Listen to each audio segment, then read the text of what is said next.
Exit poll के नतीजे सामने आ गए हैं। राजस्थान में तस्वीर साफ हो चुकी है। जो एग्जिट पोल जो बता रहे हैं, राजस्थान पत्रिका में आज एग्जिट पोल के पोल ऑफ पोल प्रकाशित हुआ है। उसमें बताया गया है कि किस तरह के नतीजे सामने आ रहे हैं। एबीपी न्यूज़ सी वोटर जो दे रहा है 21 से 23 सीटें दे रहा है, और जो अन्य को है, कांग्रेस को है, वो 2 से 4 सीटें बता रहा है।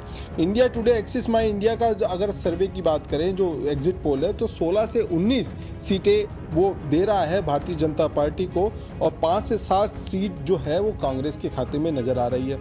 इंडिया न्यूज़ डायनेमिक्स का जो सर्वे है वो कह रहा है कि 20 से 21 सीटें भाजपा को राजस्थान में मिल सकती है, और 4 से 5 सीटें कांग्रेस को मिल सकती है।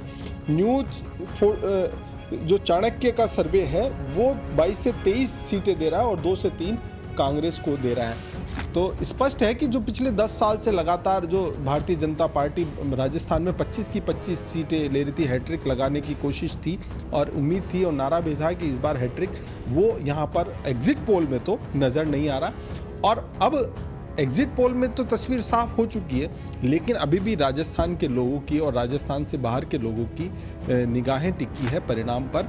आखिर वो कौन सी सीटें हैं जिन पर जो सभी की निगाहें हैं, और वो सीटें हैं जिनकी बार बार हमारे पास डिमांड भी आ रही है कि नागौर और बाड़मेर सीट का आखिर क्या होने जा रहा है और वहाँ पर परिणाम कैसा रहने वाला है। क्योंकि जो अन्य को वोट है, अन्य को भी जा रहा है, जो इसमें जो एग्जिट पोल आए हैं, और वो बताया जा रहा है कि कल रविंद्र सिंह भाटी का भी इंटरव्यू सामने आया था कि उन्होंने एक बाइट दी थी, कहा था कि जो अन्य के खाते में जा रही है वो बाड़मेर सीट ही है, यानी कि मैं चुनाव जीत रहा हूँ। उनके समर्थक भी ये कह रहे हैं कि वो चुनाव जीत रहे हैं, लेकिन यहाँ पर समीकरण कुछ और कह रहे हैं।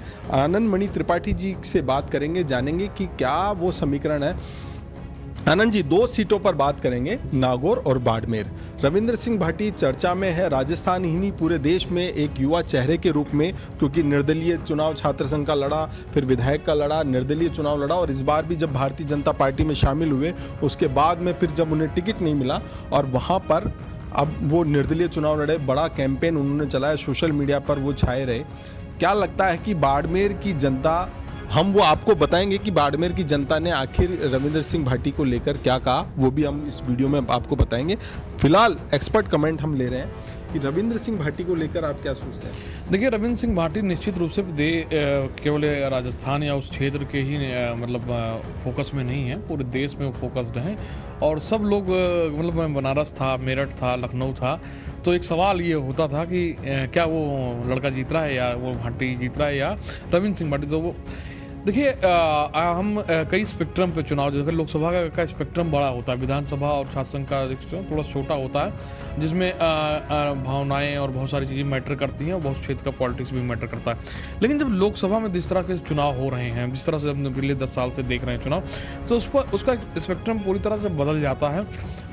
लोकल नेता का चुनाव ही नहीं होता है, सीधे सीधे प्रेसिडेंशियल कैंडिडेट अमेरिकन स्टाइल में चुनाव हो रहा है, यानी लोग प्रधानमंत्री चुन रहे हैं। हमने 2014 में भी देखा, 2019 में ही देखा, और इसी वजह से भाजपा के कई ऐसे नेता हैं जिनको मतलब अगर अभी पीएम मोदी को मतलब अगर उसमें माइनस कर दें तो चुनाव जीतने में सक्षम नहीं है।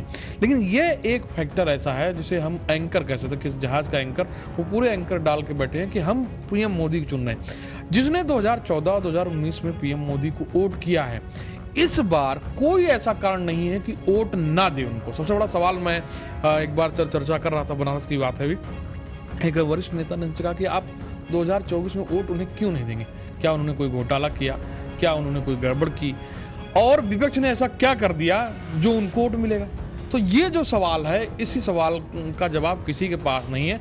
राजस्थान की अगर पर्टिकुलर सर्कमस्टांसेस की बात करें, आसपास के एरिया की बात करें, तो वो भी मान लिया अशोक गहलोत पूर्व मुख्यमंत्री रहे, कांग्रेस का राज रहा, सारा सिस्टम रहा, कोई ऐसा प्रभाव छोड़ने में सफल नहीं रहे। तो जब विधानसभा हार गए तो यहाँ पर आनंद मणि, हम यहाँ पर फोकस कर रहे हैं भाटी की जो बाड़मेर सीट है, जैसलमेर बाड़मेर जो कॉमन है, वहाँ पर इस बार का चुनाव जातीय चुनाव के रूप में बदल गया अंतिम दौर में कि जाट वर्सेज राजपूत। ये मैं वही आ रहा हूँ। एक्चुअली क्या है ना कि पूरा स्पेक्ट्रम इस तरह का रहा। अब जब बात आती है कि लोकल आ गए हैं, मान लिया नागौर या ये भाटी की सीट पर जो बाड़मेर सीट है, दरअसल क्या है कि राजस्थान की जनता का एक और स्पेक्ट्रम है कि वो जीत के साथ जो बढ़ रहा होता है ना, मतलब जैसे पूरा स्पेक्ट्रम चल रहा है कि भाजपा के साथ या कांग्रेस के साथ, आप देखोगे बहुत खंडित जनादेश राजस्थान में नहीं आता है, एकदम क्लियर कट आता है। तो ऐसे में भाटी को लोग जिता चुके हैं, कह रहे हैं विधायक तो ठीक है अपना ठीक है, लेकिन जो बात संसद की आती है जिसमें मोदी कमजोर ना हो, देश कमजोर ना हो, और ये इलाका आप देख लीजिए पाकिस्तान से लगा हुआ इलाका है और वहाँ सैनिक बेल्ट भी बहुत अच्छी है, तो ऐसी स्थिति में मुझे भाटी कहीं ना कहीं ठीक है, भाजपा से फाइट उनकी भाजपा से ही है, जो कुछ भी होगा बहुत करीबी मामले से होगा, लेकिन मुझे नहीं लगता है कि वो उस सीमा रेखा को पार कर पा रहे हैं। निश्चित रूप से एक और सवाल है जो जनता के मन में कंफ्यूजन की स्थिति है कि जब कल हमारे सहयोगी रतन दवे ने समर्थकों से बात की, भाटी समर्थकों से भी, तो वो ये कह रहे थे कि भाटी जीतेंगे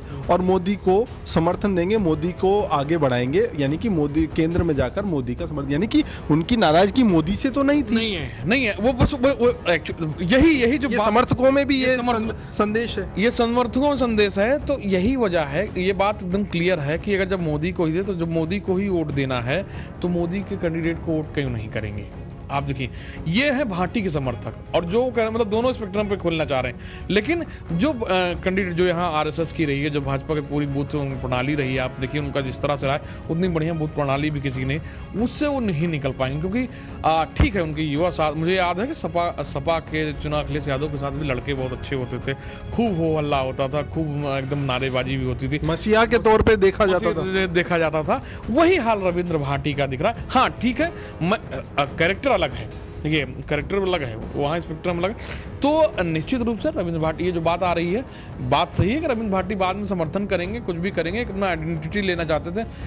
भाजपा में जो प्रवेश हुआ था उनका, भाजपा में देखिए भाजपा का क्या है, आप देखिए अगर आप असम चले जाइए तो सर्बानंद सोनोवाल को मुख्यमंत्री बनाया गया था और शर्मा को 5 साल वेट कराया गया, पहले आप साबित करिए फिर हम तुम्हें, ऐसे अगर देने लगे, मतलब बड़ी पार्टी है, इतनी बड़ी पार्टी, तो फिर भगदड़ मच जाएगी।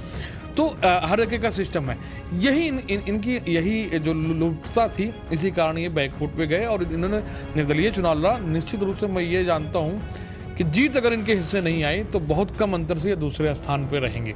मगर जो बाजार जो कह रहा है, तमाम तरह के बाजार जिसके हम जिक्र नहीं करेंगे क्योंकि पाबंदियां कई तरह की है, कि जो बाजार कह रहा है, फलोदी बाजार की बात करें, वहां पर जो उम्मीदवार राम है वो पहली पोजीशन पर नजर आ रहे हैं, रविंद्र सिंह भाटी दूसरी पोजीशन पे, और जो भाजपा के कैंडिडेट है कैलाश चौधरी वो तीसरी पोजीशन पे है। ये बाजार कह रहा है, एग्जिट पोल कुछ और कह रहा है, लेकिन जनता के मन में कुछ और है। ये एक्चुअली देखिए, आप बाजार अगर जिस बाजार की बात कर रहे हैं, जिसका भाव सबसे ज्यादा लगता है उसके जीत के चांसेस कम होते हैं, जिसके भाव कम लग रहे हैं उसके जीत के चांसेस कम, क्योंकि खेल अगर मान लिया जिसमें का भाव ज्यादा लग गया तो उसमें कम लोग रहते हैं ना, तो इस नाते से वो मेधाराम आगे दिख रहे हैं, सेकंड में भाटी दिख रहे हैं और फर्स्ट में कैलाश दिख रहे हैं। एक और इसी को उल्टा कर दीजिए, यही है दिख रहा है मुझे। वो ग्राउंड की स्थिति और है, क्योंकि आपने जैसा बताया कि भाजपा का जो कोर वोटर है वो मोदी को आखिर क्यों वोट ना करे, ये एक बड़ा सवाल सब जगह से सामने आ रहा है। और एक और सीट है नागौर की, हनुमान बेनीवाल, और इस पे चर्चा करना इसलिए ज़रूरी है कि हनुमान बेनीवाल जब पहले भाजपा के साथ संगठन में थे, जब चुनाव लड़ा था भाजपा 24 सीटों पर लड़ी थी, इस बार वो कांग्रेस के साथ में चुनाव लड़े और ज्योति मिर्धा उनके सामने कैंडिडेट रही। लेकिन जब चुनाव पहले चरण में नागौर में हो चुका था, दूसरे चरण में बाड़मेर में था, मगर आरएलपी के उम्मीदवार राम थे वहाँ पर, जो छोड़कर कांग्रेस में चले गए। कहानी ये हुई कि लास्ट मोमेंट पे जिस दिन वोटिंग थी उससे एक दिन पहले रात को जो आरएलपी के समर्थकों ने कैलाश चौधरी भाजपा के समर्थन में, जो विरोधी थे, उनको समर्थन दे दिया। ये किस तरह की राजनीति? देखिए वो हनुमान बेनीवाल चुनाव जहाँ से लड़ रहे हैं, जो उनका क्षेत्र है, उनकी अच्छी पकड़ है, अब तक बढ़ रही है, लेकिन उनको जो बैकअप मिला था पिछली बार, जो बैकअप मिला था वो पुलवामा और मोदी का मिला था, इसलिए चुनाव जीतने में कामयाब रहे। 24 सीटों पे भाजपा लड़ी थी, अगर वहाँ लड़ती तो हो सकता है कैंडिडेट कोई दूसरा जीता, हनुमान बेनीवाल चुनाव हार जाते, भाजपा का निकल जाता, ये मैं नहीं कह रहा हूँ, लेकिन अगर लड़ाई होती दोनों में तो स्पेक्ट्रम बदल जाता पूरा।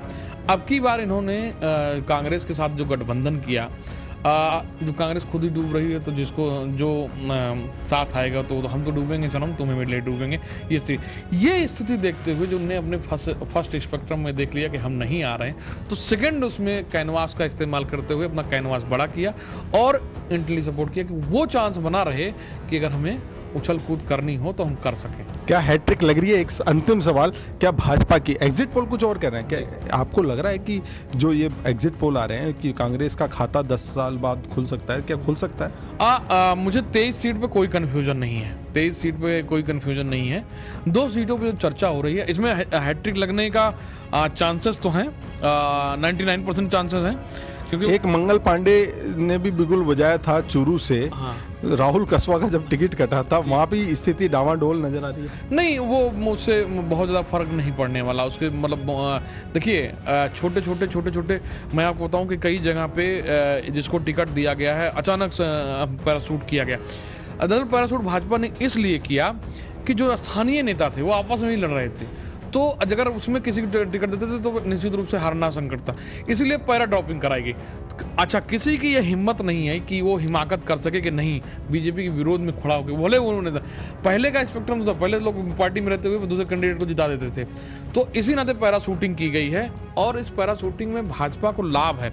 और अगर कई सीटों पर जो अगर आप सोच रहे हो कि जहाँ हानि होने की संभावना है, तो भाजपा जिन सीटों को हारेगी आप ये जान लीजिए कि उसके पीछे कारण है हराई जाएगी, वो खुद से खुद सीट हराएगी, क्योंकि वो नहीं चाहती कि पार्टी में ये मैसेज जाए कि हम ऐसा करें और एक नेता ऐसा करे और वो करे और वो निकल जाएगा, पार्टी से बड़ा कोई ना हो। इसका एक कारण आपको बता दूं कि पूरे चुनाव में मान लिया कानपुर में कोई नेता बहुत पावरफुल हो गया है, बहुत एकदम पावरफुल है और वो पार्टी को 20,000 वोट दिला सकता है, उसको उठा के बनारस भेज दिया। बनारस वाला जिसको 1 लाख वोट दिला सकता है उसको उठा के कन्नौज भेज दिया। भैया हमें तुम्हारा वोट नहीं चाहिए, हमें पार्टी चाहिए, तुम पार्टी से बड़े नहीं हो सकते हो। बिल्कुल, निश्चित तौर पर पार्टी से बड़े नहीं हो सकते और चौंकाने वाले परिणाम रहने वाले हैं 4 तारीख को जब ईवीएम खुलेगी, क्योंकि उम्मीद तो सभी को है, कांग्रेस की भी उम्मीद जगी है और वो तो एग्जिट पोल के परे 10 सीटों का दावा कांग्रेस कर रही है। राजस्थान में 10 सीटों पर हम जीत रहे हैं निश्चित तौर पर, क्योंकि जिस तरह से वोटिंग परसेंटेज जो कांग्रेस का वोट प्रतिशत वो बड़ा है और उम्मीद यही है कि कांग्रेस जीत जाएगी। और मगर सबकी निगाहें नागौर और बाड़मेर और राहुल कसवा की चूरू सीट पर लगी हुई है। आखिर यहाँ पर परिणाम कैसा रहने वाला है?